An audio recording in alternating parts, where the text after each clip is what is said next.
He sees me. Charlie dropped to her hands and knees.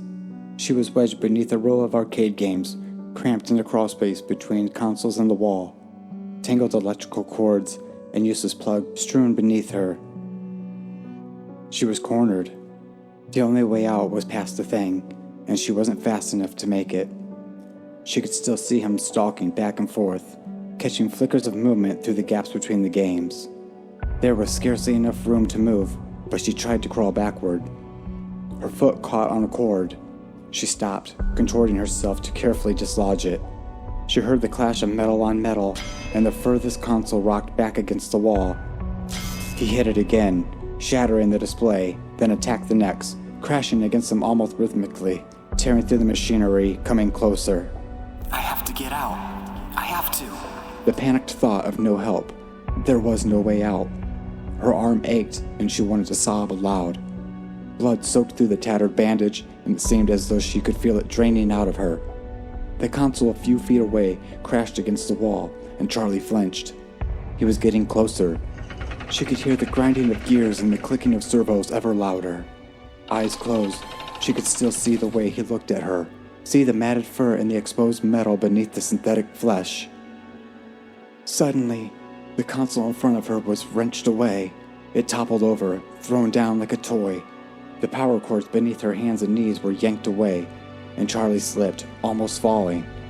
She caught herself and looked up just in time to see the downward swing of a hook. Charlie smiled wryly at the sign and kept driving. The world didn't look any different from one side of the sign to the other, but she felt a nervous anticipation as she passed it. She didn't recognize anything. Then again, she hadn't really expected to, not this far at the edge of town where it was all highway and empty space. She wondered what the others would look like, who they were now. 10 years ago, they'd been best friends. And then it happened, and everything ended, at least for Charlie. She hadn't seen any of them since she was 11 years old. They had written all the time as kids, especially Marla, who wrote like she talked, fast and incoherent. But as they got older, they had grown apart. The letters had grown fewer and fewer between, and the conversations leading up to this trip had been perfunctory and full of awkward pauses. Charlie repeated their names as though to reassure herself that she still remembered them. Marla, Jessica, Lamar, Carlton, John, and Michael. Michael was the reason for this trip after all. It was 10 years since he died, 10 years since it happened, and now his parents wanted them all together for the dedication ceremony. They wanted all his old friends there when they announced the scholarship they were creating in his name. Charlie knew it was a good thing to do, but the gathering still felt slightly macabre. She shivered and turned down the air conditioning, even though she knew it was not that cold. As she drove into the town center, Charlie began to recognize things. A few stores in the movie theater, which was now advertising the summer's blockbuster hit. She felt a brief moment of surprise, then smiled at herself. What did you expect? That the whole place would be unchanged? A monument to the moment of your departure, frozen forever in July 1985? Well, that was exactly what she had expected. She looked at her watch. Still a few hours to kill before they all meet up. She thought about going to the movie, but she knew what she really wanted to do.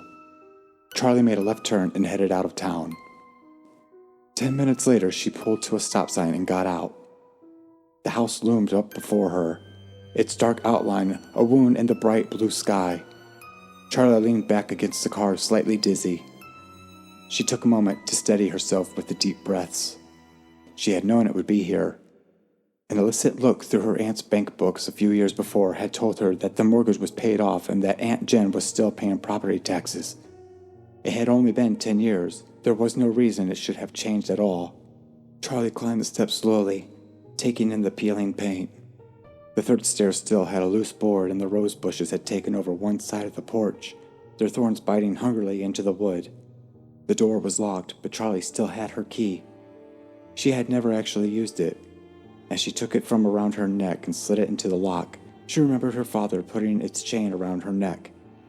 In case you ever need it. Well, she needed it now. The door opened easily and Charlie looked around. She didn't remember much about the first couple of years here. She had only been 3 years old, and all the memories had faded together into a blur of a child's grief and loss, of not understanding why her mother had to go away, clinging to her father every moment, not trusting the world around her unless he was there, unless she was holding tightly to him, burying herself in his flannel t-shirts and the smell of grease and hot metal in him. The stairs stretched straight up in front of her, but she did not move directly to them. Instead, she went to the living room, where all the furniture was still in place. She had not really noticed it as a child, but the house was a little too large for the furniture they had. Things were spread out too widely in order to fill the space. The coffee table was too far from the couch to reach, the easy chair too far across the room to carry on a conversation. There was a dark stain in the wooden floorboards near the center of the floor. Charlie stepped around it quickly and went to the kitchen where the cupboards held only a few pots, pans, and dishes.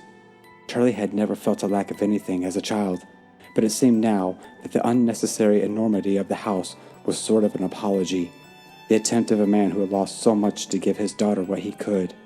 He always had a way of overdoing whatever he did. The last time she was here, the house had been dark and everything felt wrong.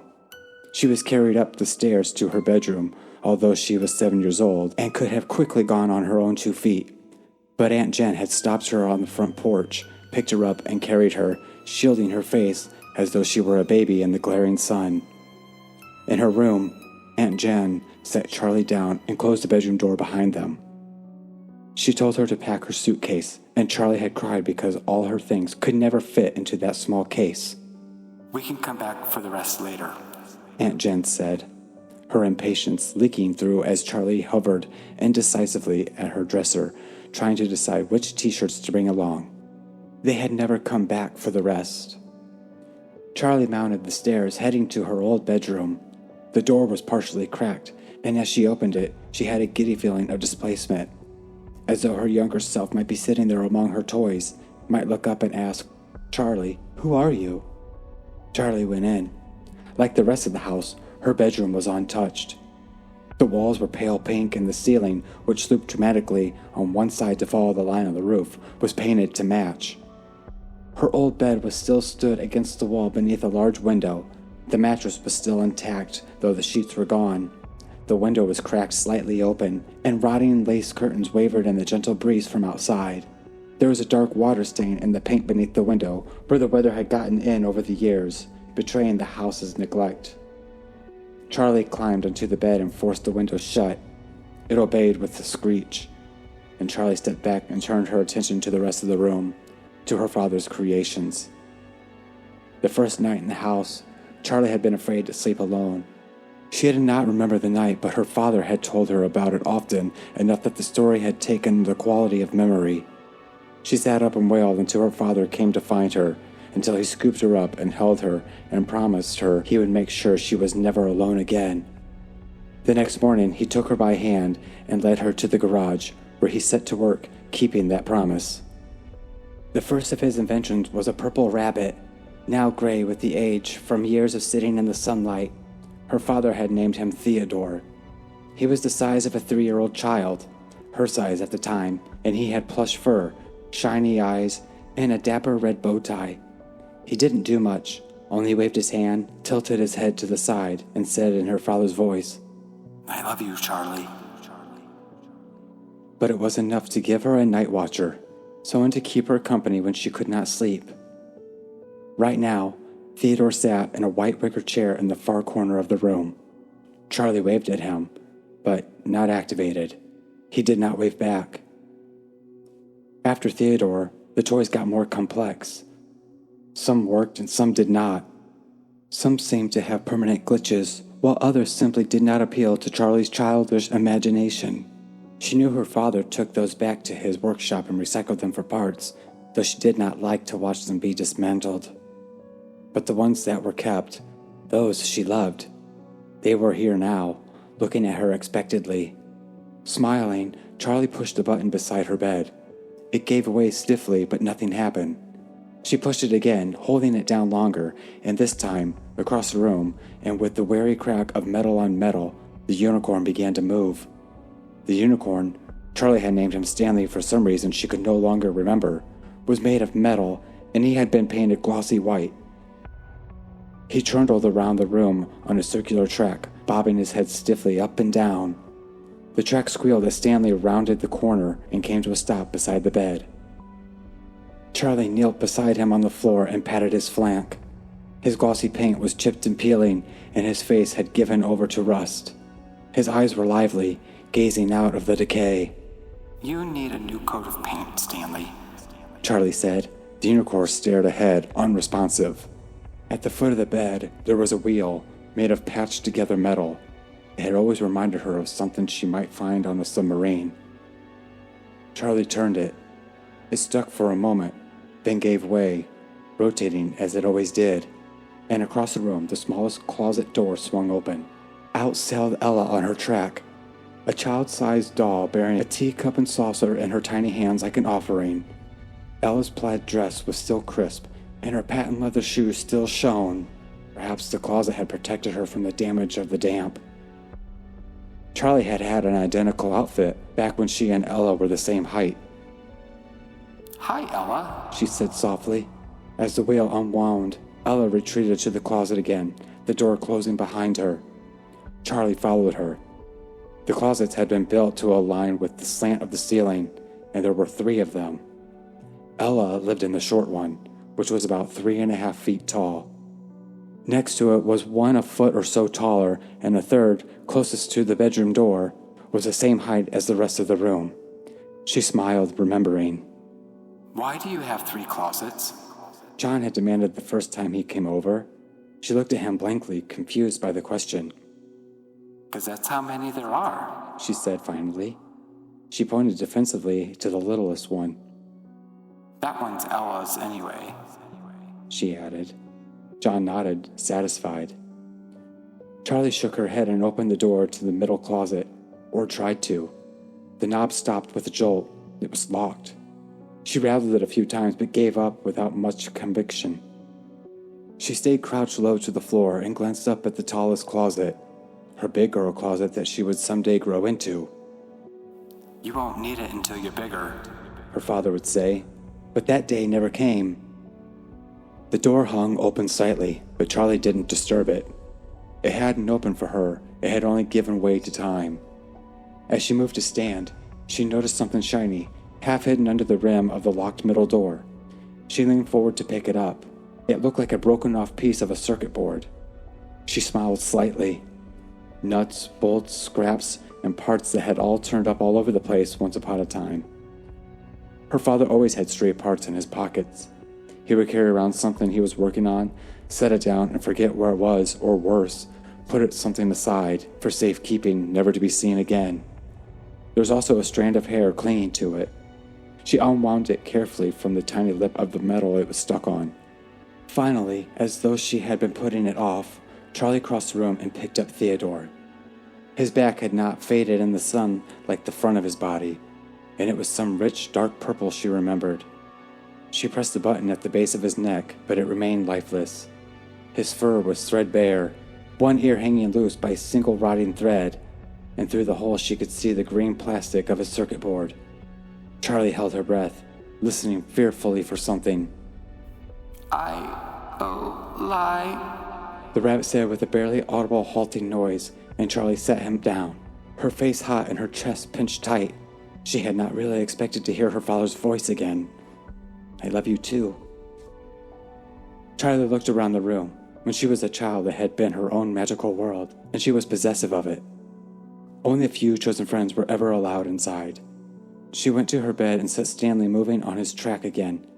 She left, closing the door behind her before the little unicorn came to a halt. She went out the back door to the driveway and stopped in front of the garage that had been her father's workshop. Half buried in the gravel a few feet away was a piece of metal, and Charlie went to pick it up. It was jointed in the middle, and she held it in her hand, smiling a little as she bent it back and forth. An elbow joint, she thought. I wonder who that was going to belong to. She had stood in the exact spot many times before. She closed her eyes and the memory overwhelmed her. She was a little girl again, sitting on the floor of her father's workshop, playing with scraps of wood and metal as though they were toy blocks, trying to build a tower with the uneven pieces. The shop was hot, and she was sweaty, grime sticking to her legs as she sat in her shorts and sneakers. She could almost smell the sharp metallic odor of the soldering iron. Her father was nearby, never out of sight, working on Stanley the unicorn. Stanley's face was still unfinished, one side white and shiny and friendly, with a gleamy brown eye that seemed to almost see. The other half of the toy's face was all exposed circuit boards and metal parts. Charlie's father looked at her and smiled, and she smiled back, beloved. In the darkened corner behind her father, barely visible, hung a jumble of metal limbs, a twisted skeleton with burning silver eyes. Every once in a while it gave an uncanny twitch. Charlie tried never to look at it, but as her father worked, as she played with her makeshift toys, her eye was drawn back to it again and again. The limbs, contorted, seemed almost mocking the thing, a ghastly gesture, and yet there was something about it suggested enormous pain. Daddy? Charlie said, and her father did not look up from his work. Daddy? She said again, more urgently, and this time he turned to her slowly, as though not fully present in the world. What do you need, sweetie? She pointed at the metal skeleton. Does it hurt? She wanted to ask the question, but when she looked into her father's eyes, she found she could not. She shook her head. Nothing. He nodded at her with an absent smile and went back to his work. Behind him, the creature gave an awful twitch, and his eyes still burned. Charlie shivered and drew herself back to the present. She glanced behind her, feeling exposed. She looked down, and her gaze fixed on something. 3 widely spaced grooves in the ground. She knelt thoughtful and ran her fingers over one of them. The gravel was scattered away, the marks worn heavily into the dirt. A camera tripod of some sort? It was the first unfamiliar thing she'd seen.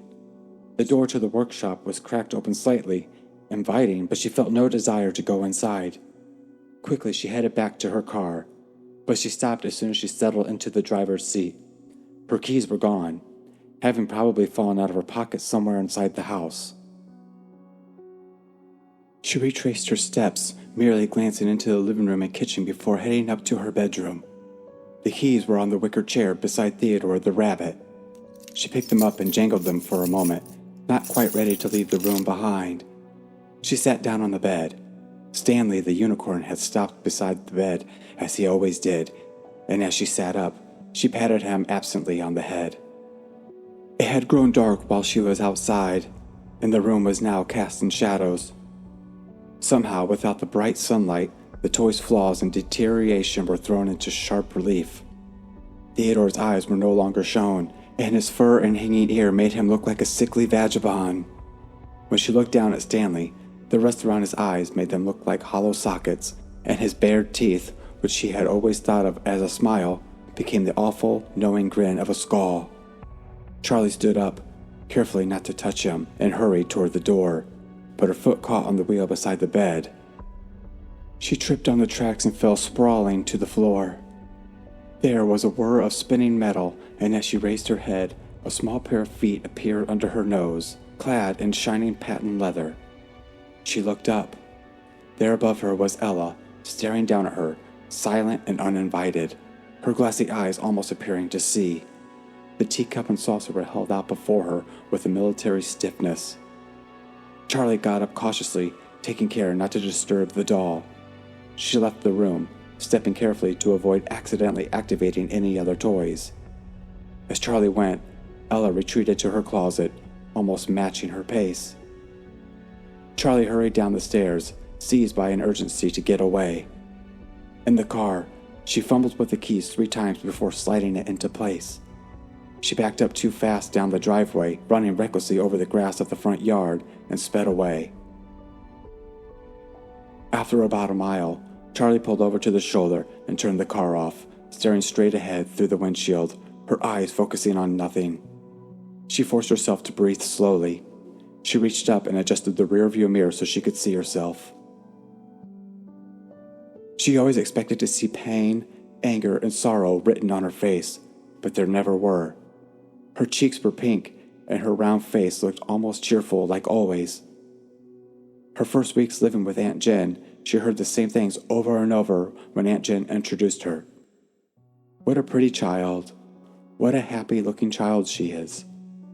Charlie looked up like she was about to smile, her brown eyes wide and sparkling, her thin mouth ready to curve up even when she wanted to sob. The incongruity was a mild betrayal. She ran her fingers through her light brown hair as though that would magically fix its slight frizziness and put the mirror back into position. She turned the car back on and searched for a radio station, hoping music might bring her fully back to reality. She flipped from station to station, not really hearing what any of them were playing, and finally settled on an AM broadcast with the host who seemed to be yelling condescendingly to his audience. She had no idea what he was talking about, but the brash and annoying sound was enough to jar her back into the present. The clock in the car was always wrong, so she checked her watch. It was almost time to meet her friends at the dinner party they had chosen near the center of town. Charlie pulled back onto the road, letting the sound of the angry talk radio host soothe her mind. When she reached the restaurant, Charlie pulled into the lot and stopped, but did not park. The front of the diner had a long picture window all across it, and she could see right inside. Though she had not seen them for years, it took her only a moment to spot her friends through the glass. Jessica was the easiest to pick from the crowd. She always enclosed pictures with her letters, and right now she looked exactly like her last photo. Even seated, she was clearly taller than either of the boys and very thin. Though Charlie could not see her whole outfit, she was wearing a loose white t-shirt with an embroidered vest, and she had a brimmed hat perched on her glossy shoulder-length brown hair, with an enormous flower threatening to rip it off her head. She was gesturing excitedly about something as she spoke. The two boys were sitting next to each other, facing her. Carlton looked like an older version of his red-headed childhood himself. He still had a bit of a baby face, but his features had refined, and his hair was carefully tousled and held in place by some alchemical hair product. He was almost pretty for a boy, and he wore a black workout shirt, though she doubted he'd ever worked out a day in his life. He slouched forward on the table, resting his chin in his hands. Beside him, John sat closest to the window. John had been the kind of child who got dirty before he even went outside. There would be paint on his shirt before the teacher handed him the watercolors, grass stains on his knees before they came near the playground, and dirt underneath his fingernails just after he washed his hands. Charlie knew it was him because it had to be, but he looked completely different. The grubbiness of his childhood had been replaced by something crisp and clean. He was wearing a neatly pressed, light green button-down shirt, the sleeves rolled up and the collar open, preventing him from looking too uptight. He was leaning back confidently in the booth, nodding enthusiastically, apparently absorbed in whatever Jessica was saying. The only concession to his former self was his hair, sticking up all over his head, and he had a 5 o'clock shadow, a smug, adult version of the dirt he was always covered in as a kid. Charlie smiled to herself. John had been something like her childhood crush, before either of them really understood what that meant. He gave her cookies from his Transformers lunchbox, and once in kindergarten he took the blame when she broke the glass jar that held colored beads for arts and crafts. She remembered the moment when it slipped from her hands and she watched it fall. She could not have moved fast enough to catch it, but she would not have tried. She wanted to see it break. The glass hit the wood floor and shattered into 1,000 pieces, and the beads scattered, many-colored, among the shards. She thought it was beautiful, and then she started to cry. John had a note sent home to his parents, and when she told him thank you, he had winked at her with an irony beyond his years and simply said, "For what?" After that, John was allowed to come to her room. She let him play with Stanley and Theodore, watching anxiously the first time he learned to press the buttons and make them move. She would be crushed if it didn't like him, knowing instinctively that it would make her think less of him. They were family. But John was fascinated as soon as he saw them. He loved her mechanical toys, and so she loved him. 2 years later, behind a tree beside her father's workshop, she almost let him kiss her. And then it happened, and everything ended, at least for Charlie. Charlie shook herself, forcing her mind back to the present, looking again at Jessica's polished appearance. She glanced down at herself. Purple t-shirt, denim jacket, black jeans, and combat boots. It had felt like a good choice this morning, but now she wished she had chosen something else. "This is all you ever wear," she reminded herself. She parked and locked the car behind her, even though people in the hurricane did not usually lock their cars. Then she went into the diner to meet her friends for the first time in 10 years. The warmth, noise, and the light of the restaurant hit her in a wave as she entered. For a moment, she was overwhelmed, but Jessica saw her pause in the doorway and shouted her name. Charlie smiled and went over. "Hi," she said awkwardly, flickering her eyes at each of them, but not fully making contact. Jessica scooted over on the red vinyl bench and patted the seat beside her. "Here, sit," she said. "I was just telling John and Carlton about my glamorous life." Managing to convey both self-deprecation and the sense of her life was truly something exciting. "Did you know Jessica lives in New York?" Carlton said. There was something careful about the way he spoke, like he was thinking about his words before he formed them. John was silent, but he smiled at Charlie anxiously. Jessica rolled her eyes again, and with a flash of deja vu, Charlie suddenly recalled that this had been a habit even when they were children. 8 million people live in New York, Carlton. It's not exactly an achievement, Jessica said. Carlton shrugged. "I've never been anywhere," he said. "I didn't know you still lived in town," Charlie said. "Where else am I going to live? My family has been here since 1896, he said, deepening his voice to mimic his father. "Is that even true?" Charlie asked.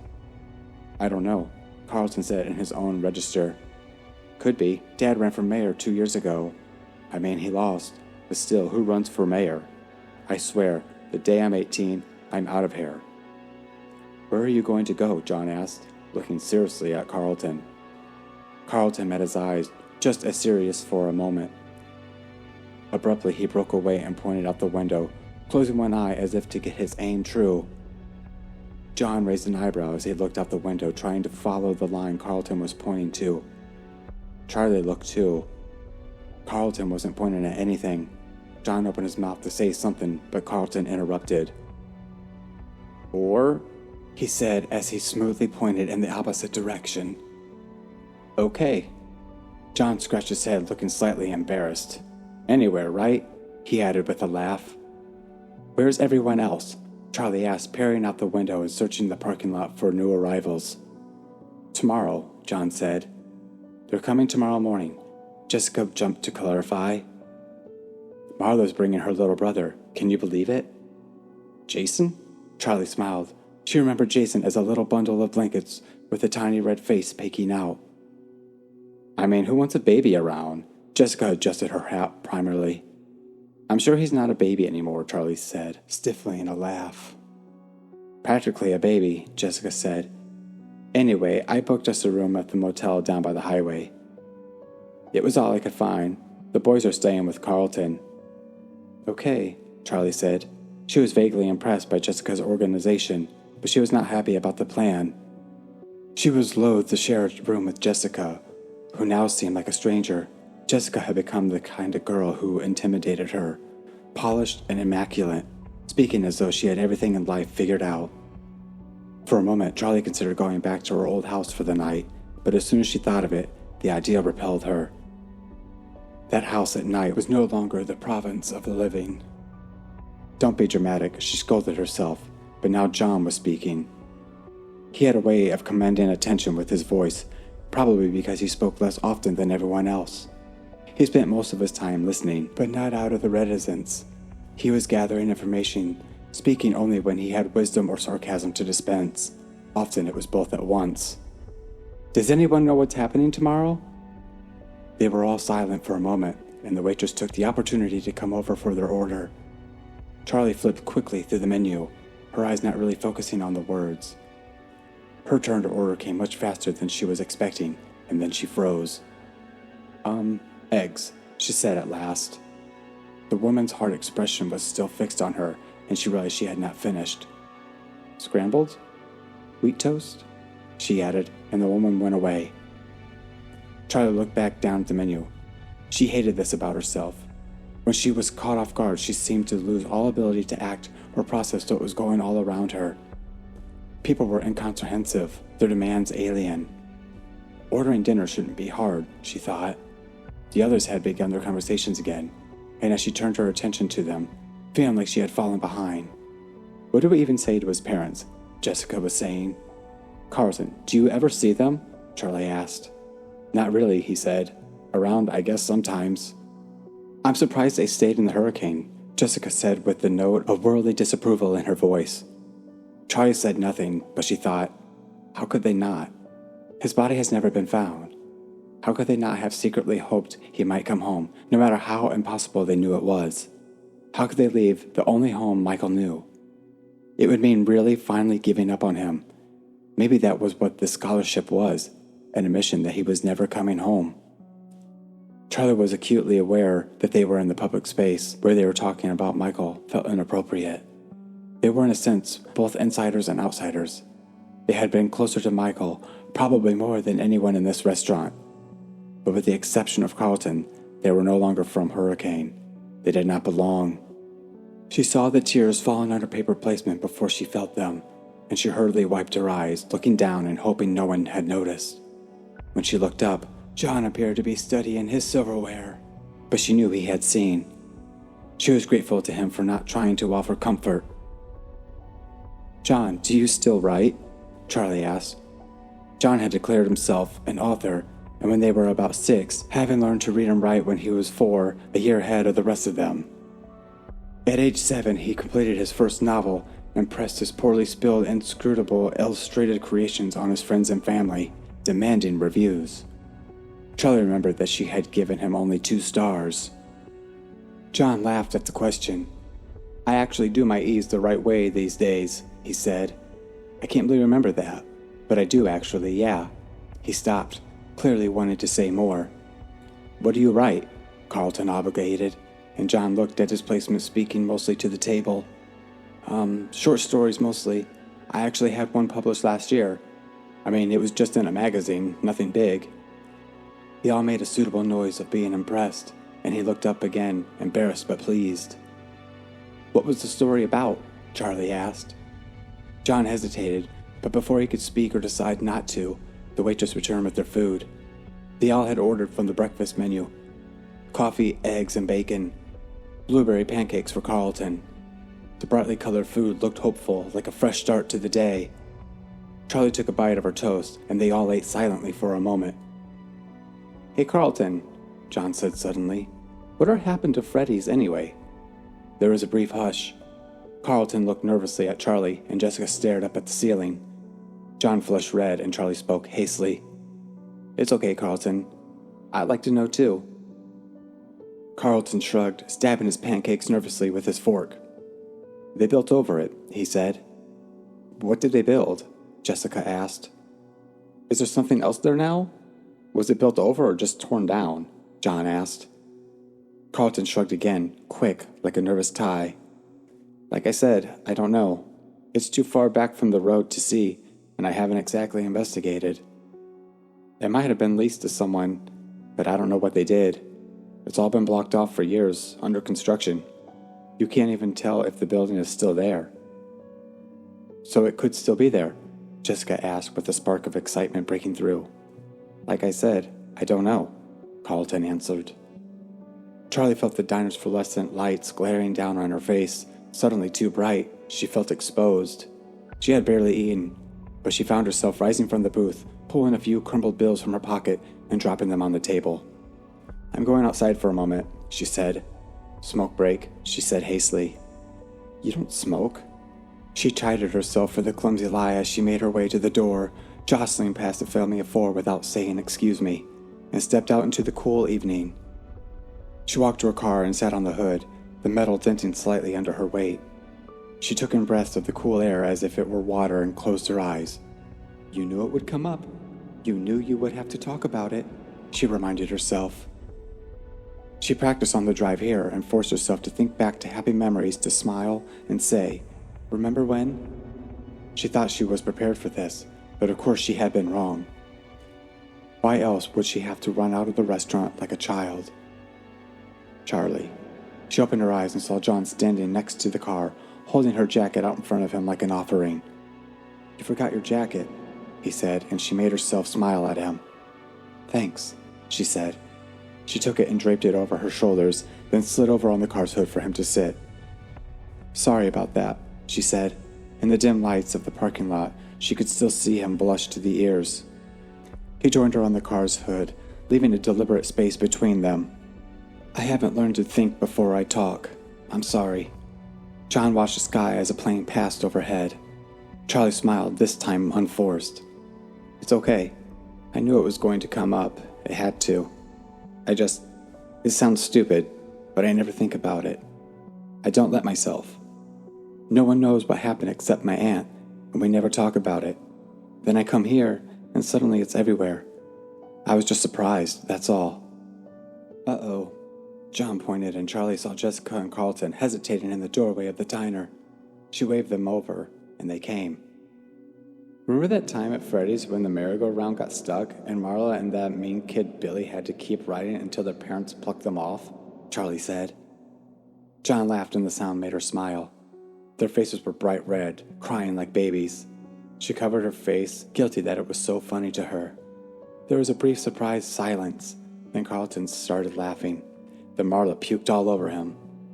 "Sweet Jesus," Charlie said. "Actually, I think it was the nachos," John added. Jessica wrinkled her nose. "So gross. I never wrote it again, not after that."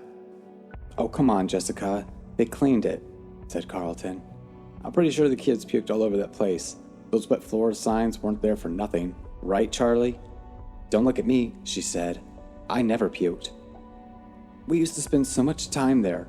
Privileges of knowing the owner's daughter," Jessica said, looking at Charlie with mock accusation. "I couldn't help who my dad was," Charlie said, laughing. Jessica looked thoughtful for a moment before she continued. "I mean, how could you have a better childhood than spending all day at Freddy's Fazbear's Pizza?" "I don't know," said Carlton.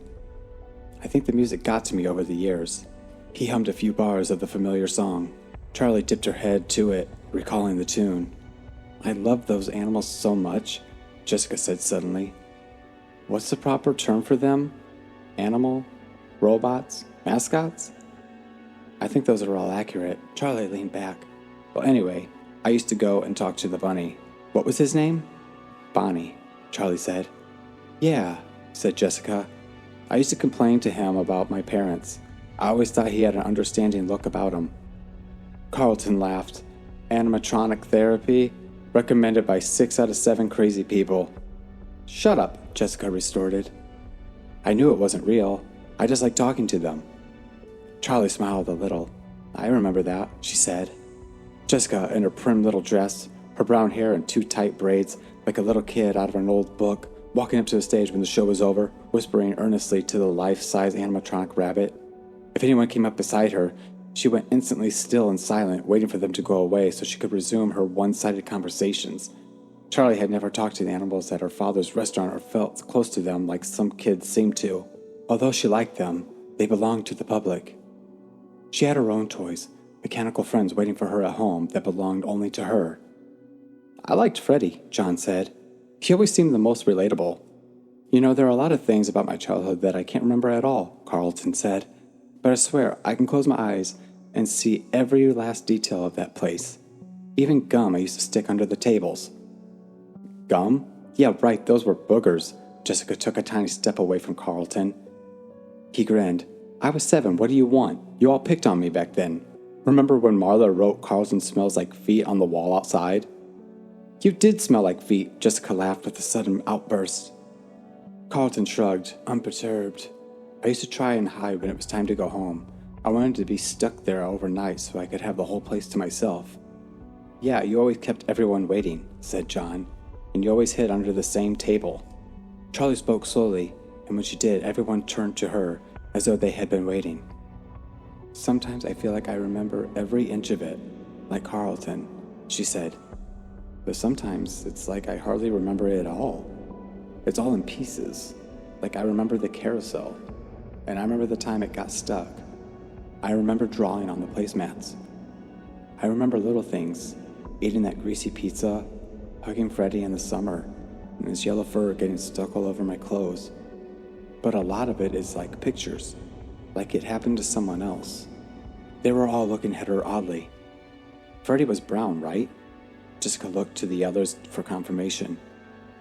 I guess you really don't remember it that well after all, Carlton teased Charlie, and she laughed briefly. Right? I meant brown, she said. Brown? Freddy was brown. Of course he was. She could see him in her mind now, but somewhere in the depths of her recall, there was a flash of something else. Carlton launched into another story, and Charlie tried to turn her attention to him, but there was something disturbing, worrisome, about the lapse in her memory. It was 10 years ago. It's not like you've got dementia at 17, she told herself. But it was just a basic detail to have misremembered. Out of the corner of her eye, she caught John looking at her, a pensive expression on his face, as though she had something important. You really don't know what happened to it? She asked, Carlton with more urgency in her voice than she intended. He stopped talking, surprised. Sorry, she said. Sorry, I didn't mean to interrupt you. It's okay, he said. But yeah, or no, I really don't know what happened. How can you not know? You live here. Charlie, come on, John said. It's not like I hung around that part of town.